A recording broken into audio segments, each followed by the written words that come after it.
திருப்புகழ் 553. ஒருவரோடு கண்கள் ஒருவரோடு கொங்கை ஒருவரோடு செங்கை உறவாடி ஒருவரோடு சிந்தை ஒருவரோடு நிந்தை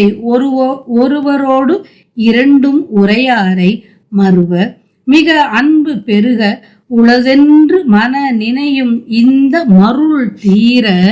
வனஜம் என வண்டு தனன வென்று மறுவு சரணங்கள் அருளாயோ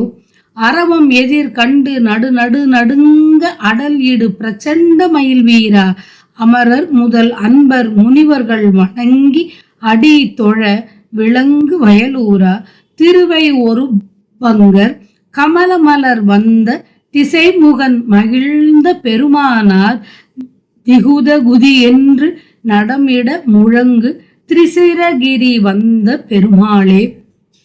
அரவம் எதிர் கண்டு நடுங்க அடல் ஈடு பிரச்சண்ட மயில் வீரா அமரர் முதல் அன்பர் முனிவர்கள் வணங்கி அடித்தொழ விளங்கு வயலூரா திருவை ஒரு பங்கர் கமலமலர் வந்த திசைமுகன் மகிழ்ந்த பெருமானார்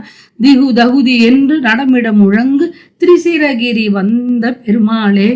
பாம்பானது எதிரிலே கண்டதும் மிகவும் நடுக்கமடையுமாறு வன்மை காட்டிடும் மயில் மீது ஏறி வருபவனே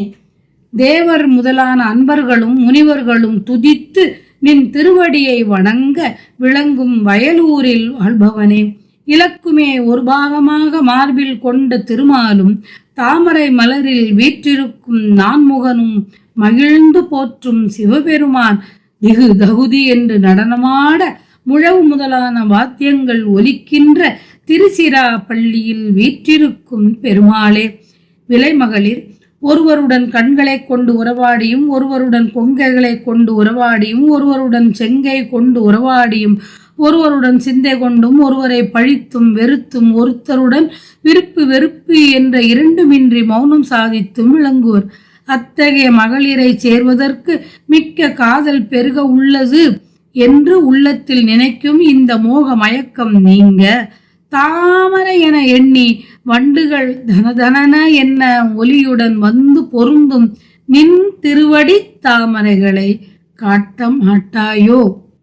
நின் திருவடி தாமரைகளை எண்ணி துதிக்கும் பெருக எனக்கு அருள் செய்வாயாக என்று வேண்டியவாறு.